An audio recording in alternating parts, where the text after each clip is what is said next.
The room was full of noise, but not warmth. It was the kind of elegant Hollywood gathering where laughter floated through the air like perfume, where crystal glasses caught the light just right, where suits were sharp and smiles were sharper. A place where success looked effortless and kindness was supposed to be automatic. But that night, beneath the chandeliers and behind the practiced grins, something colder moved quietly from one conversation to the next. Dean. Martin felt it the moment he stepped inside. He had walked into hundreds of rooms like this in his life. Studios, award ceremonies, charity galas, private parties in the hills. He knew the rhythm of them. He knew the way people leaned in, the way they watched to see who was watching them. He knew the subtle competitions, the unspoken rules, the invisible lines. Most of all, he knew when a room was about to pretend something ugly hadn't happened. Dean didn't smile right away.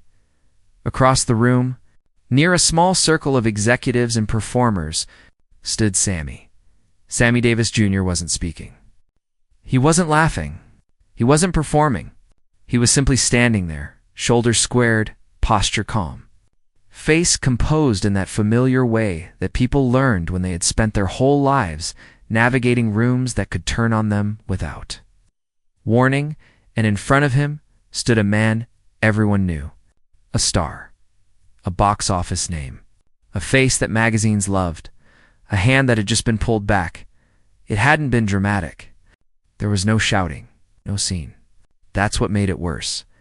Sammy had stepped forward with a polite smile and extended his hand the way he always did, open, professional, human. The other man had looked at it for half a second too long. Then his smile had stiffened. His eyes had shifted. His hand had stayed at his side. A murmur had moved through the small group. Someone had cleared their throat. Someone else had laughed too quickly. The moment was already being buried. Sammy slowly lowered his hand. Not with anger. Not with embarrassment. With control, with practice. Dean watched it all from the edge of the room. Something inside him went still. People often thought of Dean Martin as effortless. The relaxed charm. The smooth voice. The glass always half full. The joke always ready. But the people who truly knew him understood something else, lived beneath that ease. A fierce loyalty. In a deep intolerance for cruelty, dressed up as manners. Dean didn't rush forward. He didn't speak. He simply began to walk. Each step felt louder than the last. Though the music hadn't stopped, conversations didn't pause. But somewhere in the room people sensed a shift, like when weather changes before anyone sees clouds. Sammy hadn't moved. He stood exactly where he was. Hands now folded lightly in front of him, gaze steady, expression unreadable. Dean came to his side. For a brief moment, he didn't look at the other star. He looked at Sammy. And in that look was something that didn't need words. Recognition, respect, solidarity then. Dean turned. He extended his own hand. Not to the man who had refused it, but to Sammy, clear, firm, visible. Sammy, Dean said, loud enough to carry, gentle enough to cut. It's good to see you. Sammy hesitated, just a fraction of a second before taking it. Their handshake was simple, but it was unmistakable. Two men. Two artists. Two equals. The small circle had gone silent. Dean didn't release his hand right away. He turned slightly so that the other star was now fully in his line of sight. You know? Dean continued calmly. Any room that doesn't have the decency to respect this man doesn't deserve either of us standing in it. There's no accusation, no shouting, no insult, just truth, spoken clearly enough that it couldn't be misunderstood. The other star's smile faltered. His eyes moved. His jaw tightened. The silence spread outward. Somewhere behind them, a laugh died in someone's throat. A waiter froze mid-step. A producer shifted his weight, suddenly unsure where he was supposed to be looking. Sammy felt it before he saw it, the subtle, powerful change in the air. What had been brushed aside was now undeniable. Dean finally let go of his hand, but he didn't step away. Instead, he did something even more deliberate. He moved closer to Sammy, not in confrontation, in alignment, and in that small physical shift. The message became impossible to ignore. Where Sammy stood, Dean stood. If Sammy didn't belong, then neither did he. For a moment, nobody spoke. Then Dean smiled, not the performing smile. Not the polished one, but the real one that rarely made it to photographs. "Come on," he said to Sammy quietly. "Let's get a drink." "I was hoping to steal you anyway." Sammy let out a breath he hadn't realized he was holding. They turned together and walked away from the stunned cluster, past the bright lights and practiced conversations, toward a quieter corner of the room. Behind them, the party slowly restarted, but it didn't sound the same, and for the first time that night, Sammy allowed his shoulders to lower. They reached a small standing table near the edge of the terrace. The city lights stretched out below them like scattered stars. The music was softer here, distant. The laughter less forced. Dean leaned one elbow on the table. "You okay?" he asked. Sammy nodded once. Then he paused. Then he gave a small, honest smile. "I will be." Dean studied him for a moment. Not as a performer, not as a public figure, but as a man who had learned far too early how to absorb moments like the one that had just happened. "You shouldn't have to be," Dean said quietly. Sammy looked out over the city. "It comes with the territory." Dean shook his head slowly. "No, it comes with people choosing not to be better." Sammy glanced at him. Most people in this business avoided conversations like that. They smoothed them over, joked them away, changed the subject. "Dean didn't, Sammy said after a moment. "Most times people just pretend it didn't happen." Dean met his eyes.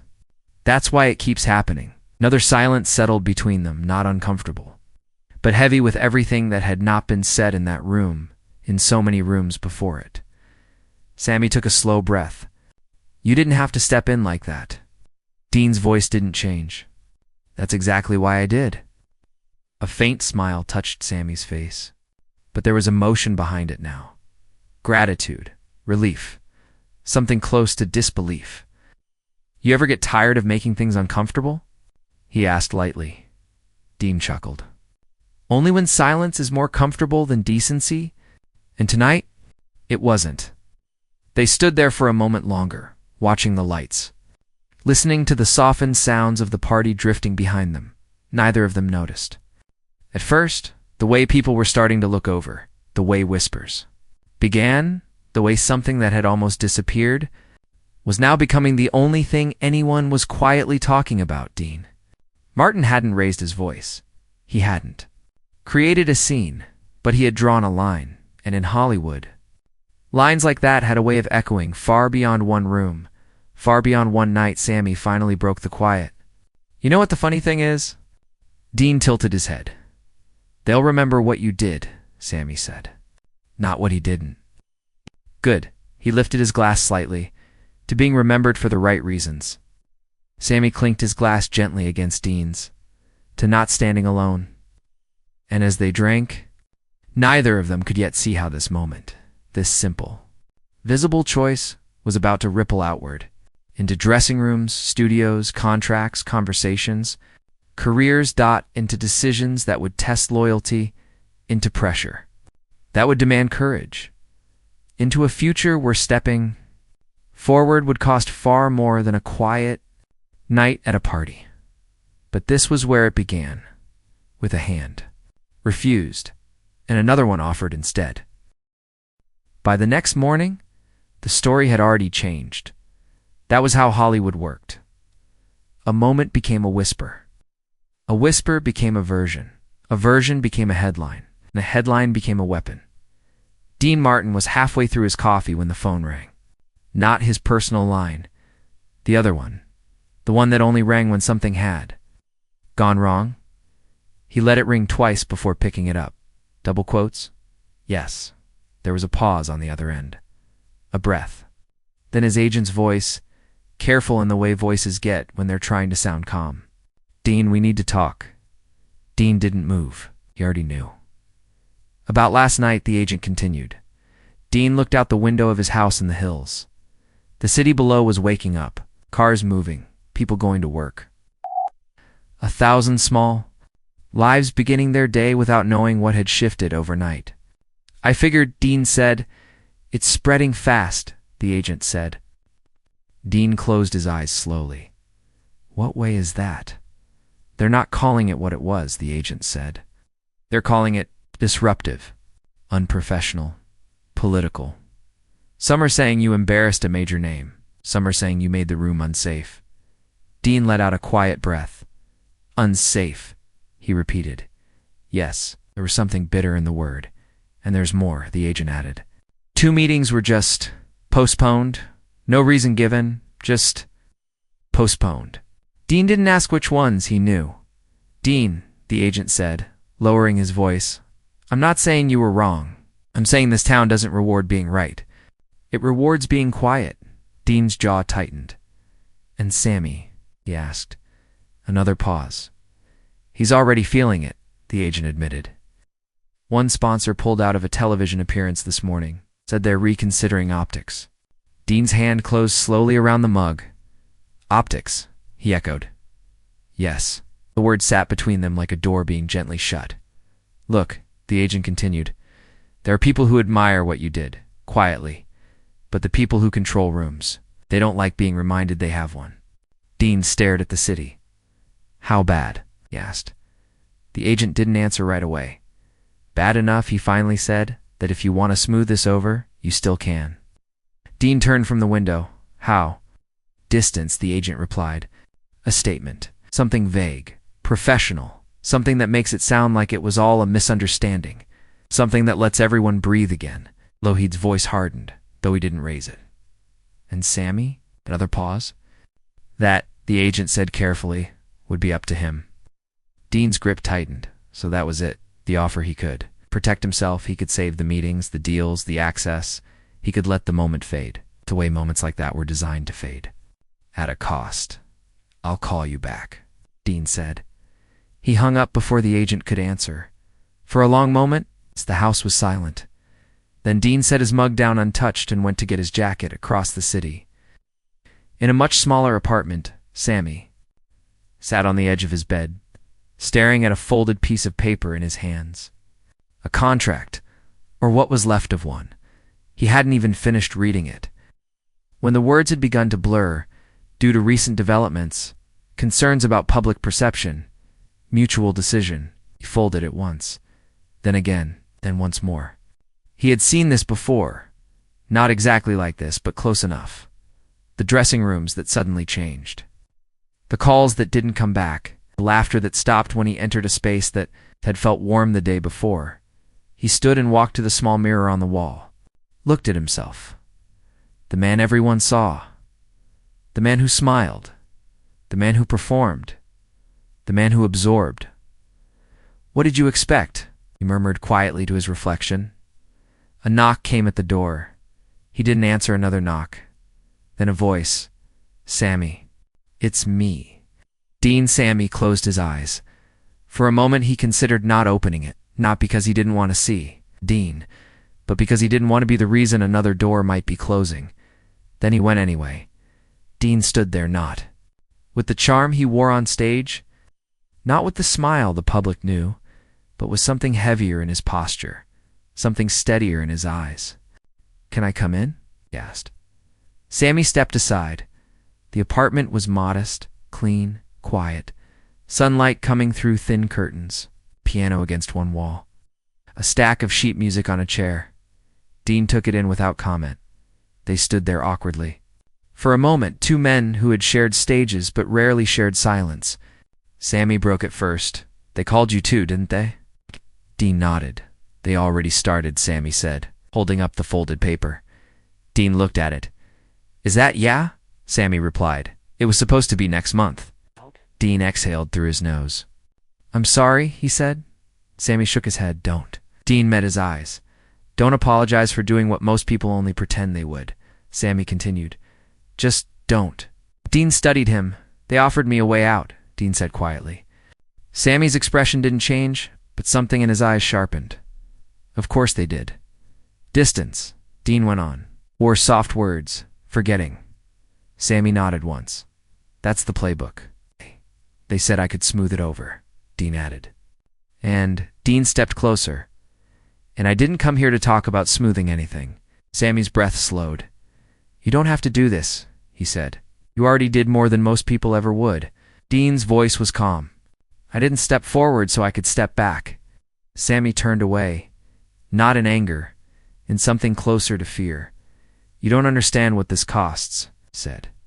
Dean didn't answer right away. He walked past Sammy, toward the piano, ran his fingers gently across the closed lid. Then he spoke.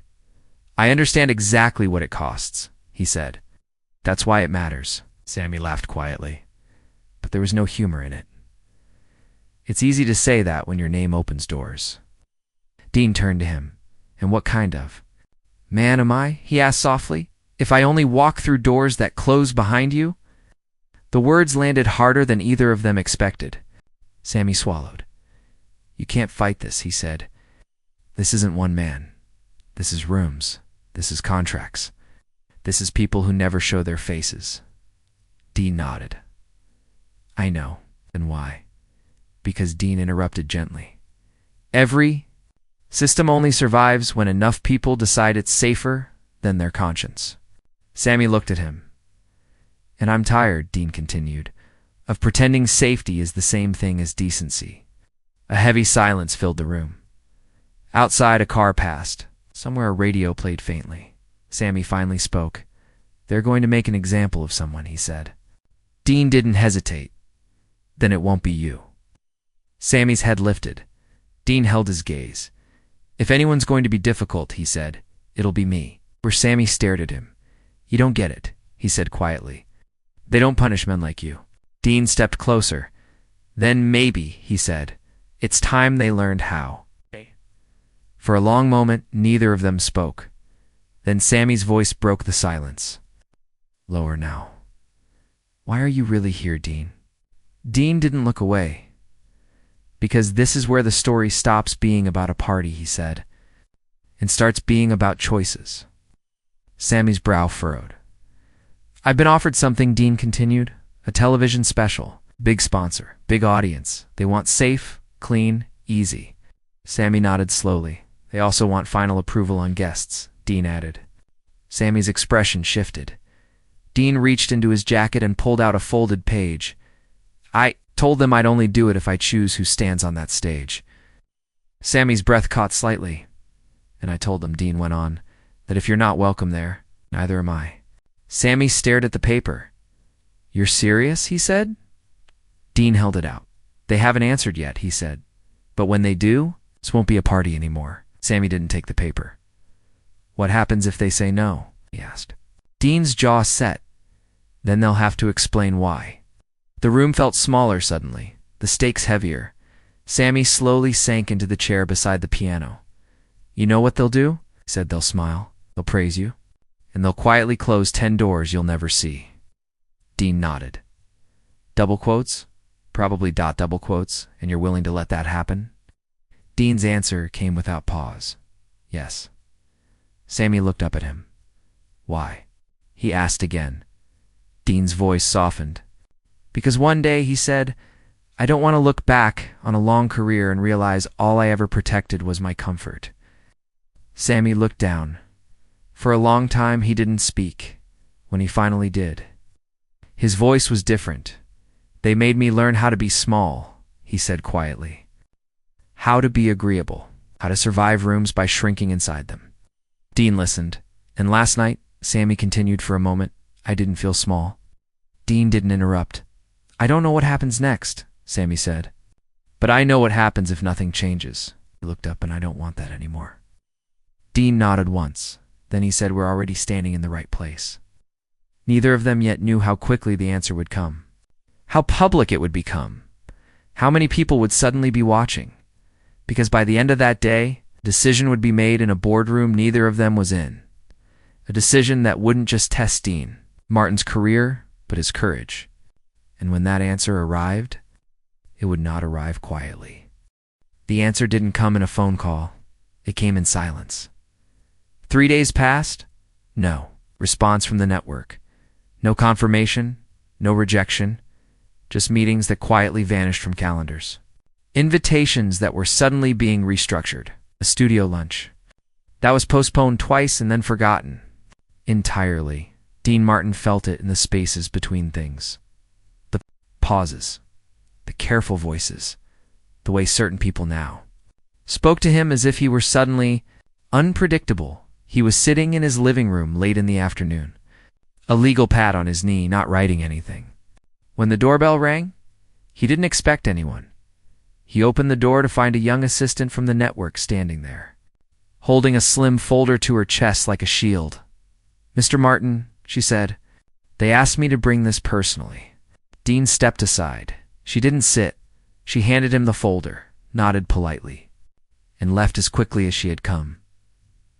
Inside was not a contract. It was a memo. Brief, precise, cold. "We appreciate your interest in collaboration.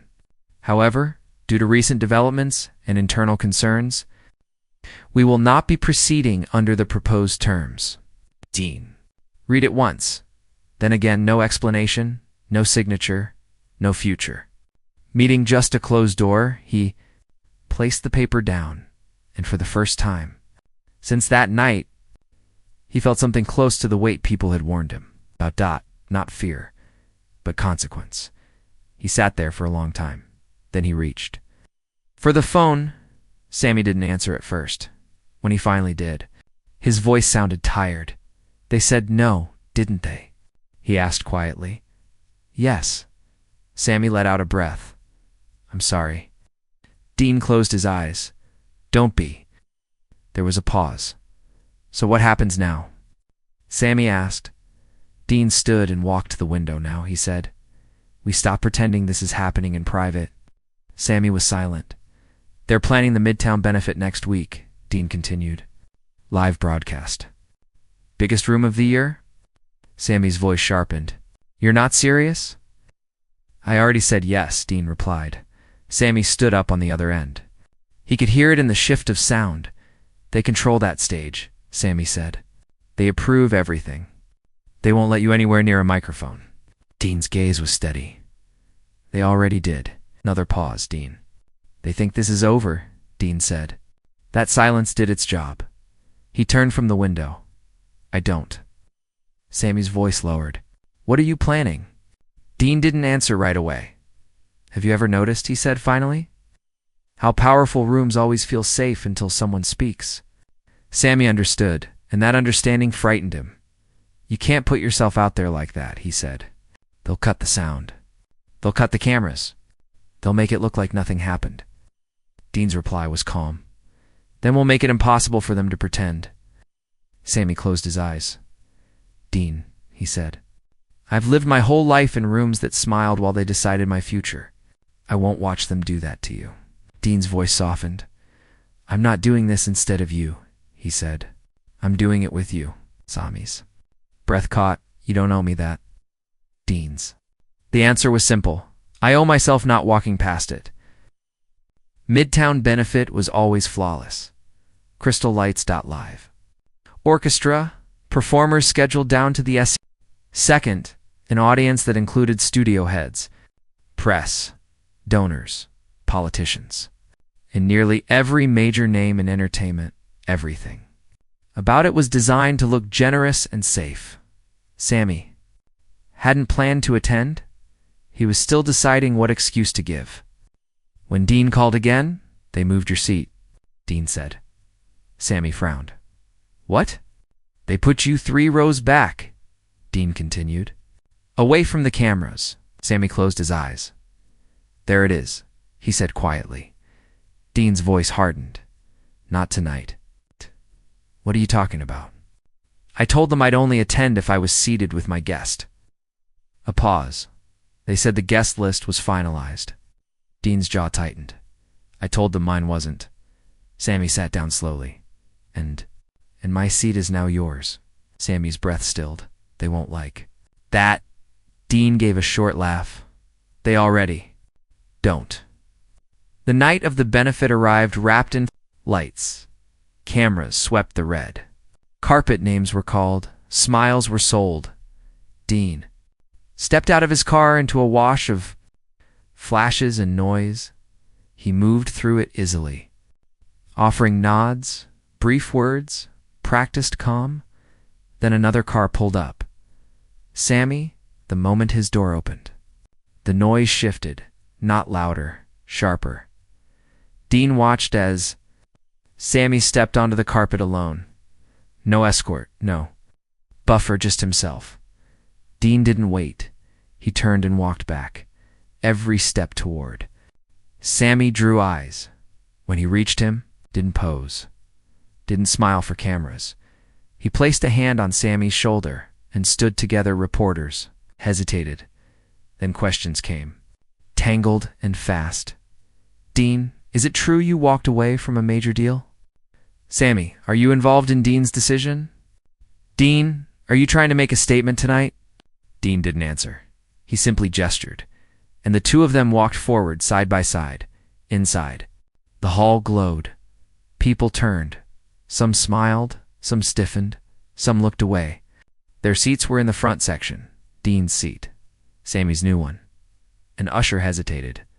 Dean met his eyes. It's fine, Dean said quietly. The usher swallowed and stepped aside. They sat for a moment. Nothing happened. Music swelled. The host took the stage. The cameras moved on. Sammy let out a breath.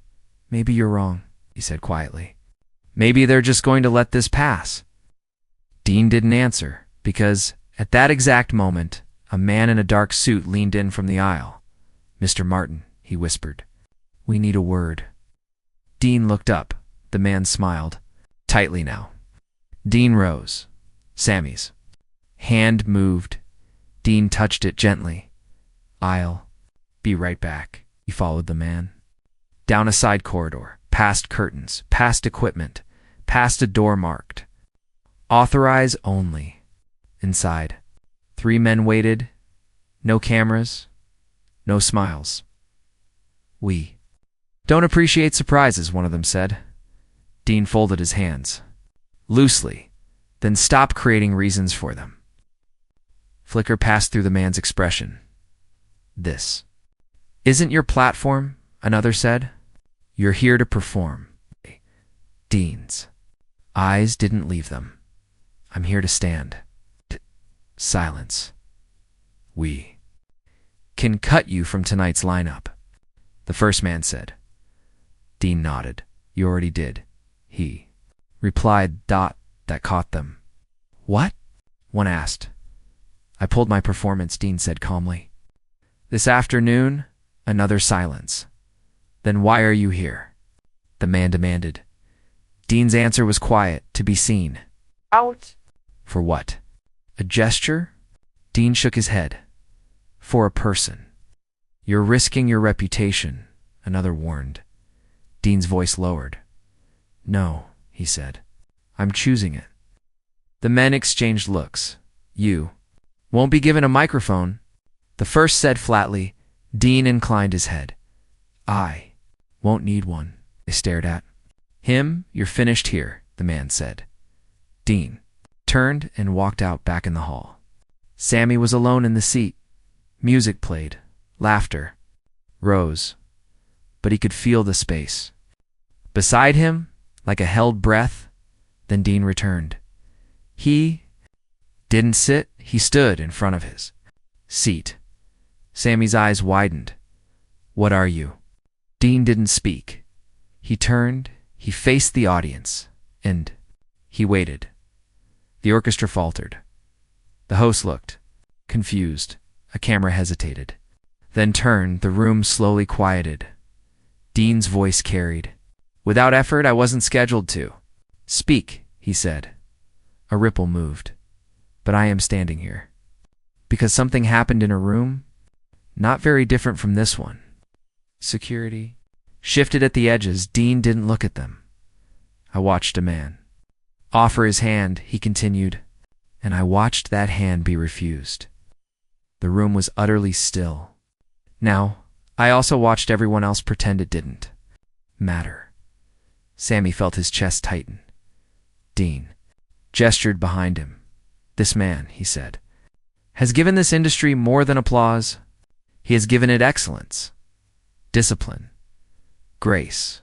It turned and held his hand out too. Sammy, the cameras closed in. The room held its breath. Sammy rose slowly and took it. They stood, hand in hand, facing the world. And, "I am here," Dean said, voice steady, "to say that if there is any room where he is not welcome," he paused, "then that room is not worthy of being called generous." For one heartbeat, nothing happened. Then someone stood, then another, then another. A ripple of motion. Applause began. Not polite, not scheduled, real. Sammy's eyes filled. Dean didn't let go. And in that moment, the decision that had once been made quietly in a back room was no longer theirs to control, because now the world had seen and it would not forget. Applause is a strange thing. It rises like a wave, surrounds you, convinces you for a moment something has been settled. But applause doesn't make decisions, people do. And when Dean, Martin, and Sammy stood hand in hand beneath the lights of the Midtown benefit, neither of them believed the sound filling that hall meant safety. They knew better. They left before the music, resumed, not dramatically, not rushed. They simply walked out a side door and on into the night. The city air was cool, honest, unfiltered. For a few steps, neither of them spoke. Then Sammy laughed quietly. "Not from joy, from release, I think," he said, exhaling. "That's the first time in my life I didn't wait to see if I was allowed to stand." Dean glanced at him. "You were always allowed," he said. "They just made it expensive." They stopped near the edge of the sidewalk. Traffic hummed below. Neon bled into puddles from an earlier rain. Sammy leaned against the railing. "You know what happens now?" he said. Dean nodded. "Double quotes, they won't punish us loudly," Sammy continued. "They'll do it carefully." Dean looked out at the city. That's usually how the most important things are done. The morning came quickly. So did the calls. One sponsor paused. A tour discussion. A studio reconsidered scheduling priorities. A magazine profile moved to a later date. None of them mentioned the benefit. None of them had to by noon. Dean's agent sat across from him in his living room, legal pad untouched, face uncharacteristically open. "They're nervous," he said. "Not angry, nervous." Dean waited. "You made something visible," the agent continued. "Invisibility scares people who've lived off quiet." Dean nodded. "They're not closing every door," the agent said, "but they're closing the easy ones." Dean leaned back. "Good," he said. "I've walked through enough of those." The agent studied him. "You're really willing to let the numbers change?" he asked. Dean met his eyes. "I'm willing to let the man stay." The agent looked down, then nodded once. "I'll work with that," he said quietly. Sammy's week felt different, not lighter, clearer. There were losses, eh? Booking quietly dissolved. A planned appearance never came back. But there were also things he hadn't expected. Letters, not press, not statements.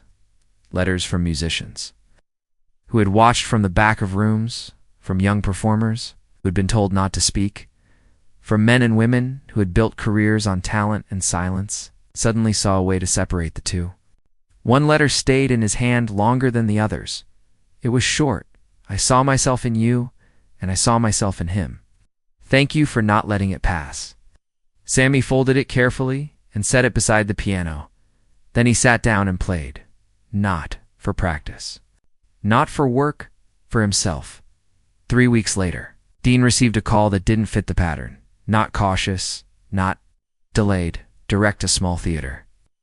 Downtown independent community-funded, they were organizing a live evening called Voices in the Open. No sponsors, no broadcast contracts, no approvals. They wanted Dean to host. Not perform, host, they said. His agent told him they don't want polish, they want presence. Dean smiled faintly. "Who else is involved?" they asked. There was a pause. Sammy Davis Jr. Dean didn't hesitate. Yes, the theater held only 500 people. No chandeliers, no donor's wall, no velvet ropes, just worn wood, warm lights, and an audience that came because they chose to. Dean stood backstage. listening to the quiet hum of people settling into seats. Sammy joined him. Neither of them was dressed for headlines, just two men. "You nervous?" Sammy asked. Dean shook his head. "First time in a while, I'm not." Sammy smiled. "Funny," he said. "So am I." The stage manager gave them a nod. Dean went out first. There was applause, but it sounded different. Not worship. Welcome. Dean waited for it to fade. Then he spoke. "Thank you for being here," he said. "Not because it's glamorous, but because it's open." A few quiet laughs. "We started something a few weeks ago," he continued. "Not a movement, not a moment, a conversation." He paused. "And conversations are only real when the people most used to being talked about get to speak." He turned. Sammy walked out. The applause rose. Sammy didn't rush. He didn't smile right away. He stood and let himself be seen. When it quieted, spoke. "I've stood on a lot of stages," he said. "Some of them wanted my voice. Some of them wanted my presence. Some of them wanted my silence." A murmur moved, and for a long time he continued. "I thought surviving meant learning the difference." He looked at Dean. "Then someone reminded me that surviving is not the same as living." The room was still. "So tonight," Sammy said, "I'm not here to perform for you." He gestured gently. "I'm here to be with you." He sat at the piano and began to play. Not a showpiece, not a spectacle. Something slow, honest, unprotected. Dean watched from the side of the stage, not as a star, as a witness when it ended. There was no explosion of sound. There was a rise. Gradual, ENFORCE. People stood. Not. Because it was expected. Because something in them had been met. Backstage afterward, a young man waited near the wall. Couldn't have been more than 19. He held a folded program and shaking hands. "Mr. Martin," he said. "Mr. Davis." They turned. "I just wanted to say, I didn't know you could do that," he said. Dean tilted his head. "Do what?" "Choose," the young man replied. Sammy's eyes softened. "You always can," he said. "You just don't always like the price." The young man nodded slowly, as if filing that away for a future he hadn't yet named. Late that night, Dean and Sammy stood outside the theater. No cameras, no waiting cars, just streetlight and quiet. "You know," Sammy said, "they'll write stories about this." Dean smiled. "They always do." "They'll say it was brave," Sammy continued, "or reckless, or strategic." Dean shrugged. "Let them." Sammy looked at him. "What do you think it was?" Dean considered. Then said, "Necessary." They stood in silence. "What happens next?" Sammy asked. Dean looked down the street. "Next," he said, "we keep choosing." Sammy nodded. "Even when it costs." Dean met his eyes, especially then. They shook hands. Not for cameras, not for symbolism, for each other. And as they walked in opposite directions into the night, neither of them knew what doors would close. But both of them knew something far more important had. Opened not in Hollywood, in themselves. Because sometimes the greatest legacy a star can leave is not how brightly they shone, but who they refused to walk past in the dark.